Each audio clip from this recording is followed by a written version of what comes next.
Well, good morning, good afternoon, everyone.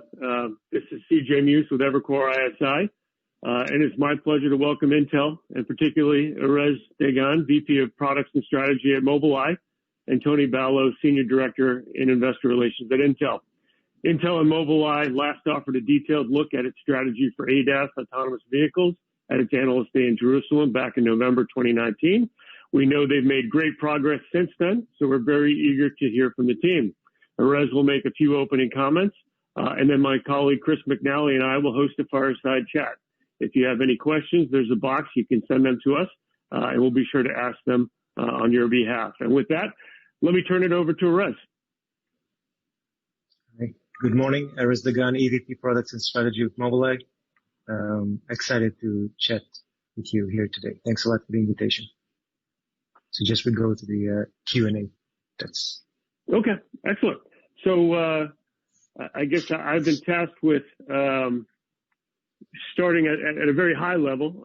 Last November you outlined a strategy with clear focus on L2, L2++, as well as robotaxis, as well as longer-term focus on the passenger car autonomy side. So, would love to just hear, what has changed, what have you been able to accomplish in your overall strategy, in the last kind of 10 plus months since we've heard from you. Perfect. So strategy is in place. We still see this first of all, in the driver assistance space, we see the separation between level 0 to level 2 as one segment that's driven by certain factors. There's the level 2+ segment, and there is the mobility as a service, or the robotaxi deployment arena for autonomy. Robotaxi as the deployment arena of autonomy, followed by introduction of autonomy into the consumer market. So in the driver assistance, we see lower end, we see the level 2+ segment. In the autonomy, we see the robotaxi as the primary introduction market, and the consumer autonomy to be followed. Within the mobility as a service segment, the introduction of robotaxi, autonomy through robotaxi, we've also, through the past 10 months, as you probably well know, acquired a company to complete the value chain the value nodes that were required in order to launch a standalone mobility as a service. And we also shared that we will have a vehicle as a service and rides as a service as two derivative models. These two derivative models would allow us to interact and collaborate with public transit authorities on one hand through the vehicle as a service model, and ride as a service, mostly designated to TNCs, which don't know how to operate the capital and required for automated mobility solutions, and can simply purchase rides under their own demand umbrella. This is kind of a high level of where we stand on strategic level. That's great. I guess as a follow-up and really to help kind of think strategically about how you're attacking autonomous vehicles versus others, can you quickly describe your approach as relates to using vision first and full true modality redundancy versus more traditional LiDAR-based simultaneous location and mapping, or perhaps unique driving policy framework like RSS versus end-to-end driving policy? Mm-hmm. So it also has to do with the previous question, in the sense that we in our robotaxi approach, we separate the computer vision subsystem to be a standalone subsystem that operates in what you refer to as true redundancy. There's another subsystem of radars and LiDARs, which also produces a comprehensive and coherent standalone model of the environment.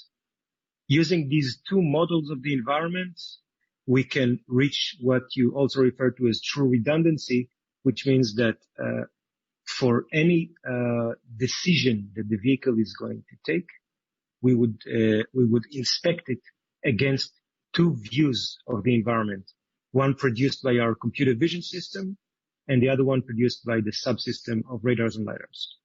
Now, the linkage to the previous question is interesting in the sense that the same computer vision subsystem that propels our robotaxi or autonomous vehicle solution is the surround vision solution that we are taking to market as part of level 2+ segment. And this fact alone is very on a strategic level. First, an incubation that we are of technologies that are incubated and trickle them down into our driver assistance go-to-market. And the mapping is one other such example where we started with designing a crowdsourced mapping solution for our robotaxi, and we trickled it down all the way to driver assistance.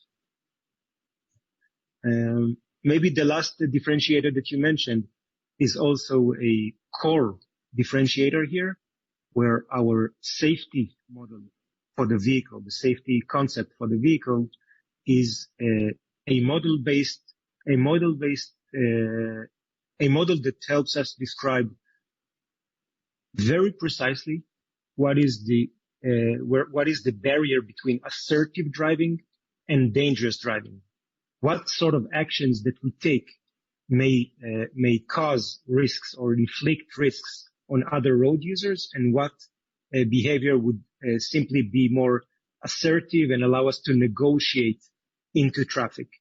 And that barrier line, that model that helps us clarify that barrier line, trickles all the way down to our perception, what should be protected more and what should be protected less, what is safety critical and what is simply dealing with the comfort and convenience of the drive.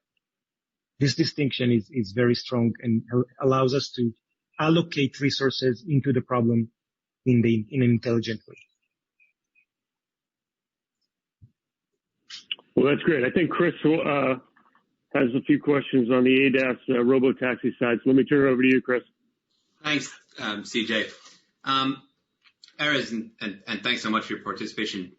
Look, ADAS is still your bread and butter, right? So, and an area where you continue to dominate market share. And I think you previously disclosed, I think, a $5 billion TAM by 2024.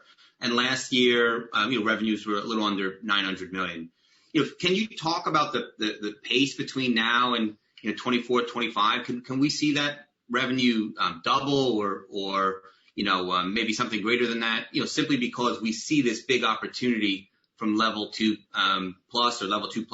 And anything you can add about the idea of unit penetration, just chips, but also ASP increases as we move up the stack. Okay, so there are two. Thanks for the question. It's a very good one. There are two modes through which the revenue pile is about to increase in the driver assistance domain. The first mode is much increased fitment rates of lower end solutions. Okay, we see that trend already. We already talked about it several times as well. The regulations such as Euro NCAP, GSR, and many others, mandates across the globe for trucks, etc., are driving fitment rates faster than was previously anticipated by the market. And that's a substantial contribution to that trend that you were mentioning. The second one is the second mode of more advanced features, driver assistance features, level 2+, namely. And in that arena, we do see a very rapid growth. I think that has a lot to do with the consumer awareness of autonomous driving technologies that also leaks into awareness to advanced driver assistance. So we definitely see that on track as you denoted. And then maybe if we just drill down into this idea of level 2+, right, which is an evolving, a couple of years ago we were all thinking about level 3, and now it seems like level 2+ is something that's going to make the OEMs a lot more money. How big could this be? I mean, it doesn't need to be specific, but could this end up being 20% of ADAS penetration in 2024, 2025, 10 million plus units, or is it still going to take a little bit longer for it to evolve? We predict also based on research that's out there that we see north of 10 million units, ballpark of 12 or 13 million units around that year. And yes, this segment of the market is really rushing very impressively forward. We can see that through the market RFIs and RFQs. It's well established segment. Oh.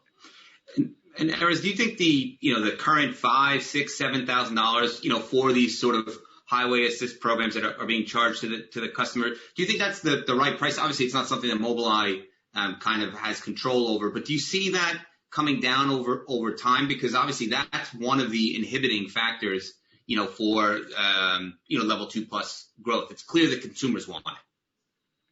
So I must admit, I am not sure at what level these systems are priced to the end consumer and whether the figures you denoted are a level 2+ or a level 3 price. I'm not tracking the price list. Full disclosure here, but I can tell you about what we already shared about the way that we are seeing it evolving. Not full, level 4 autonomy, not level 5, but level 4 autonomy is going to be introduced first through robotaxis, and then a couple of years later, 3 years later, we expect the costs of these solutions to drop to several thousands of dollars costs. And that's full autonomy. That's something that could drive in an urban scenario, doorway to doorway, kind of a personal chauffeur. The other data point that we also shared in the past is that the subsystem of the surround vision system is the affordable way to introduce level 2+ is vision centric.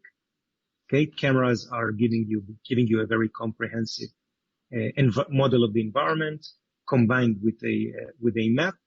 And these systems also in nature do not include expensive sensors. And if you take into account the compute and the sensors, we're talking about hundreds of dollars of costs for these systems. So again, pricing strategies and penetration strategies of OEMs, not for me to say, but I do expect that to have if these are the prices currently charged, I expect that to go down as we go forward. The economies of these solutions is being tightened every day. Great. And then one last one on ADAS, and then we just want to talk about, robotaxis in Jerusalem. Just on your recent ADAS, you essentially, have such a large share. In Q1, we noticed that you added a very major Asian OEM. Would you be able to comment, if this is sort of the one large Japanese OEM that you haven't worked with in the past, maybe up until now? Unfortunately, I cannot comment at this point because of the dark period, is it? The quiet period. I would say that we see a lot of trust in the market. As said, it's in the maybe the best way to look at it is that 12 out of 15 top makers are using Mobileye solutions. So we're there. We're going to continue our thrust forward in the market. And hopefully we can share interesting news very soon. Great.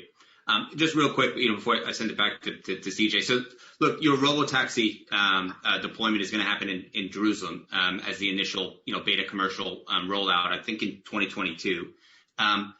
We've become a little bit numb to the idea of these beta rollouts. Could you just talk about what can we expect for an initial deployment in Jerusalem for a commercial service? How robust will it be? All right. So maybe it's a good opportunity to also share about what we've been doing in that space for the last 10 months or a year or so. As I said, most notably the acquisition of Moveit and joining Moveit to our force to reach that solution of full end-to-end service.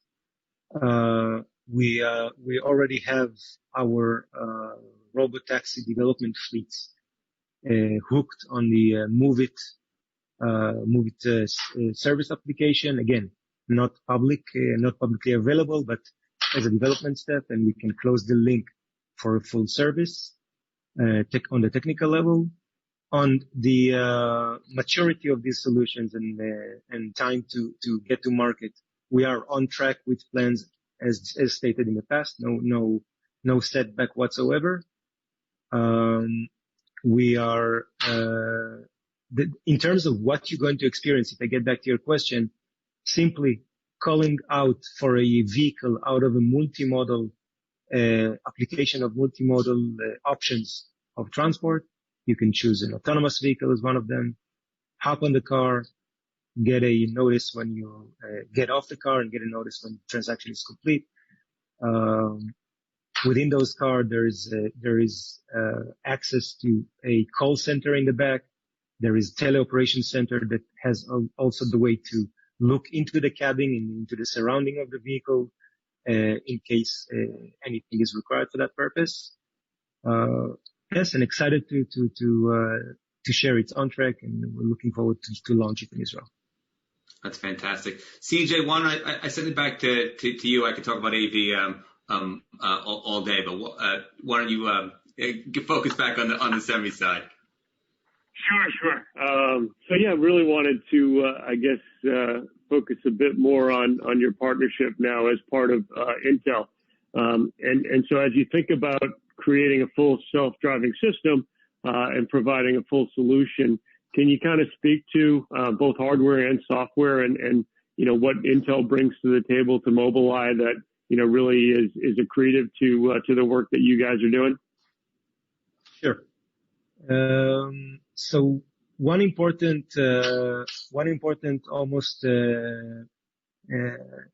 immediate value that we were able to get as part of the acquisition is a very strong team writing software and compilers that helped us open up the IQ5 to be a compute platform. That was a very impressive and very quick contribution that we got there. There is a lot of contributions in the area of at the system level. Whenever it comes out from the SoC to the system level, we are gaining a lot of experienced developers and development workforces in Intel. Of course, on the strategic steering, we are also consulting our mothership in that sense, and I think and capital, as we already also executed on the Moveit deal to help us secure the path forward. That's great. I guess digging a little bit deeper, based on the analyst day, 10 months ago, it sounded like Intel working on other parts of the portfolio, LiDAR sensors, imaging radar, silicon photonics. So I guess as you think about all the work being done there, maybe you could kind of walk through what's most exciting, and how do you see insourcing versus outsourcing, looking out to from the current ADAS part of the world to true level 5. Indeed, we did have a launch of an activity inside of Intel under ISI as a unit. They're working on very interesting, both on the RF technology and the silicon photonics that should yield, and we're seeing already some first versions, very impressive radar and LiDAR solutions. These are I think that To be a bit more specific, in radars, we're talking about high angular resolution radars, which is the quest in that space, increasing the angular resolution while maintaining both power and compute within reasonable ranges. And with LiDAR, the undertaking is of a coherent LiDAR solution, which has on top of the depth estimation, estimation of the Doppler or the speed of the object. So both are on track and both are yielding very exciting results. That's great. We have a question from the audience, and the focus is around 5G, eventually 6G. How will that change the way image sensors operate, see, and think with AI?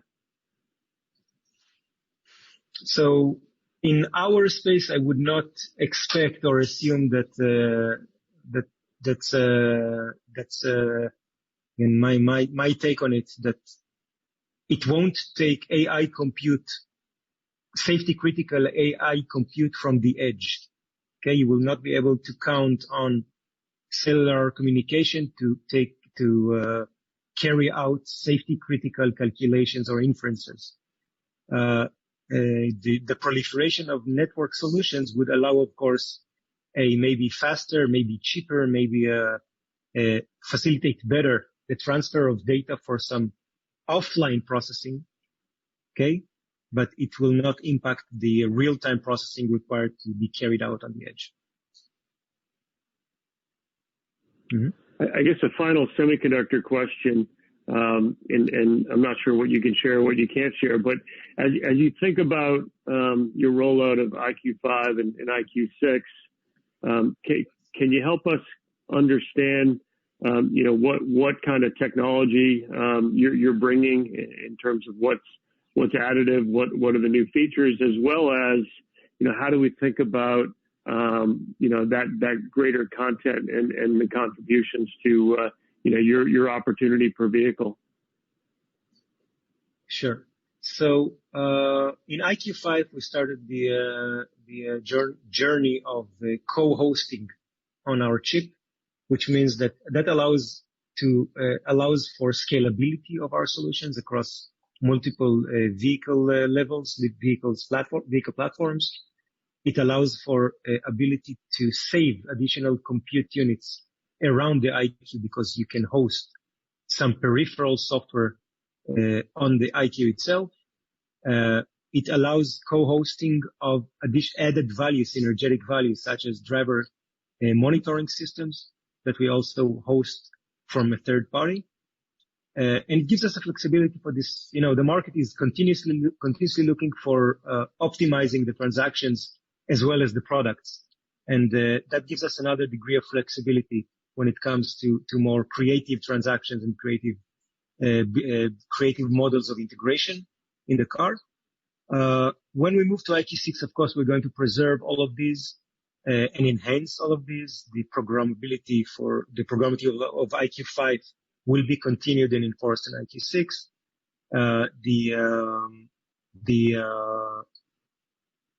The vision with regards to IQ6 was shared in last time at CES, that it will be a continuation of the IQ5, maintaining same trends and fortifying our position as we move forward.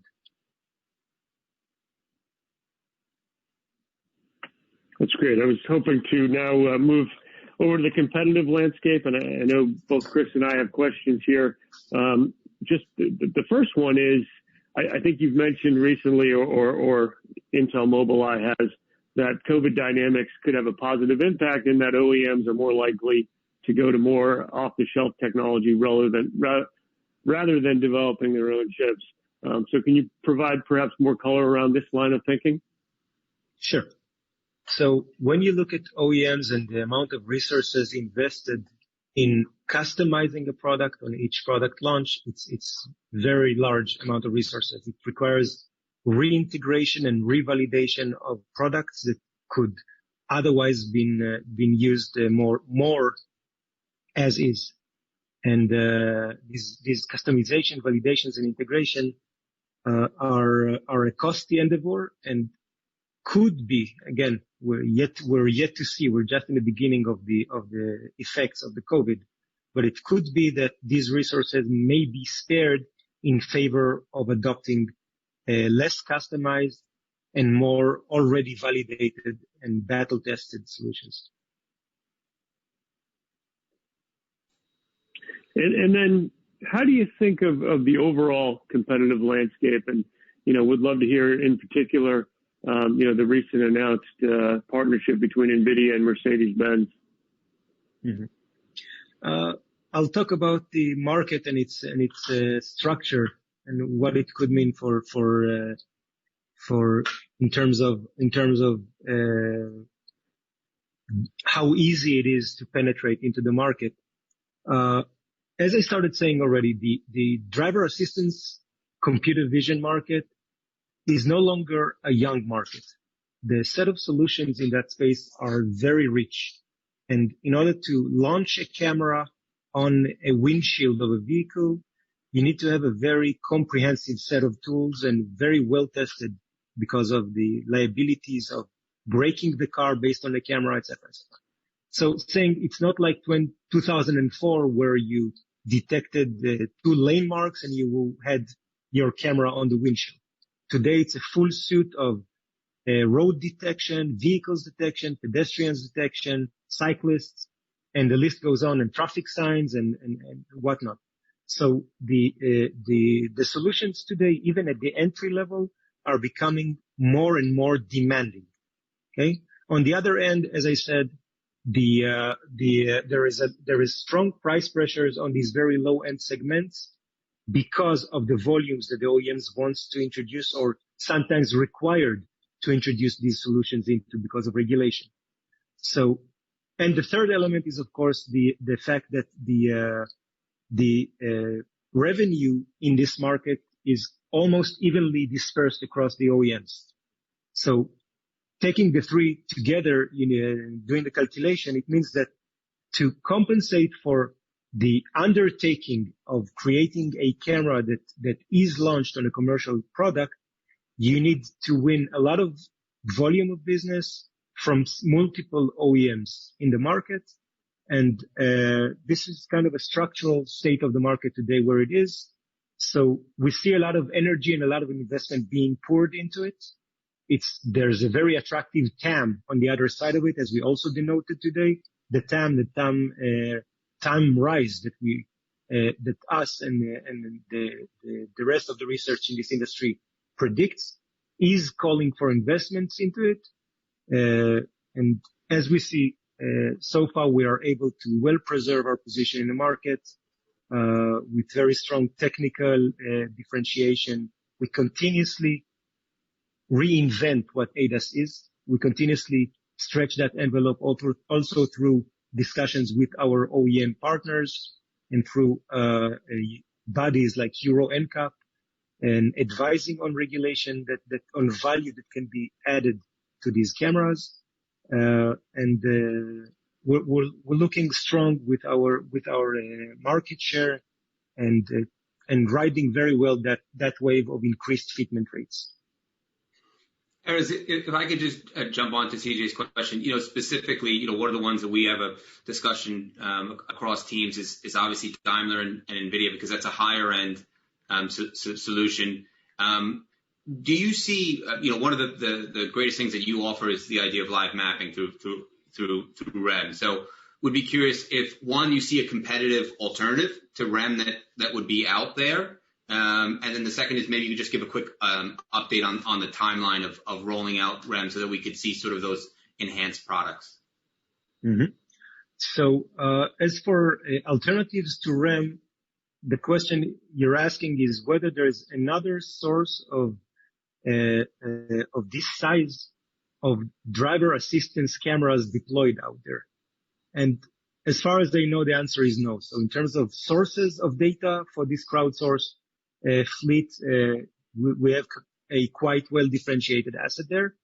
And there are other solutions of HD mapping, but I would not refer to these as crowdsourced or real-time refreshed HD mapping. So the first answer, in its own category, there is no such alternative that I'm aware of yet.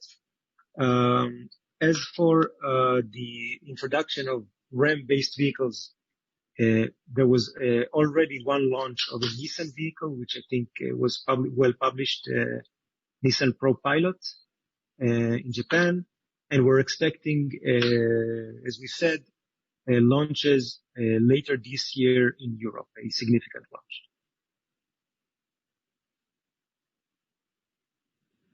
I guess just to follow up, you talked about 12 of the top 15 OEM wins. How do you think about your obvious leadership dominance, level, 2 plus, the ADAS world? How does that translate to what you expect your market positioning will be when we get to true level 5?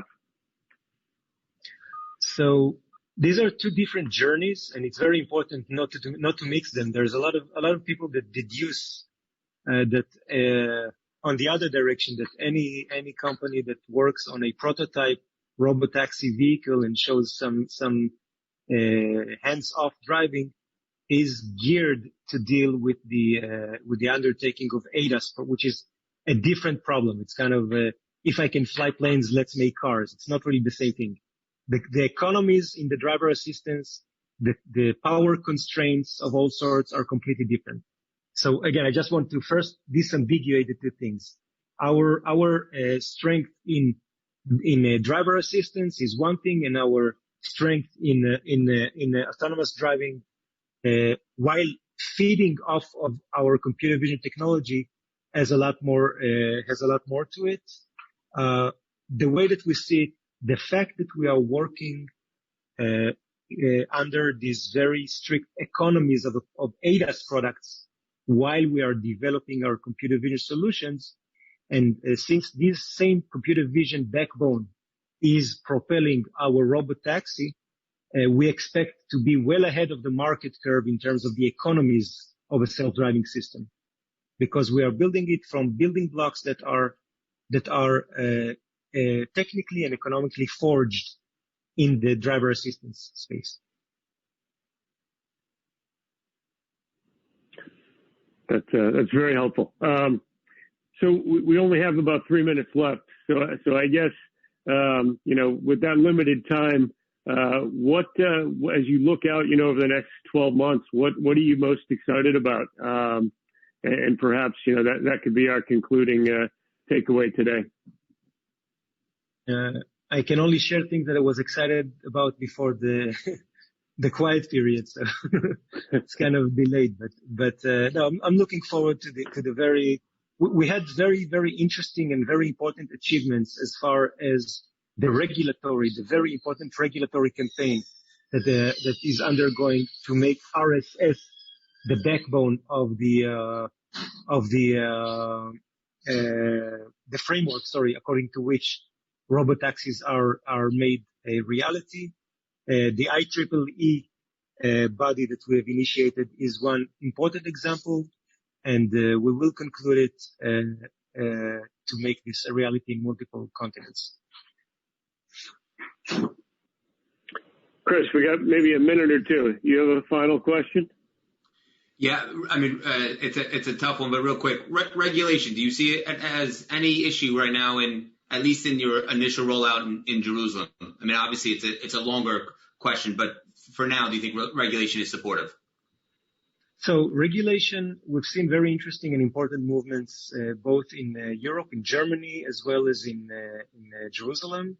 These are still focusing on testing fleets as first steps, but the discussion is now very well awake. Everyone understands that in order to make a computer drive on the road with humans, there needs to be some more computer readable framework of what it means to drive carefully. And I think that's an important achievement that we've had on multiple, as I said, multiple circles, regulatory circles.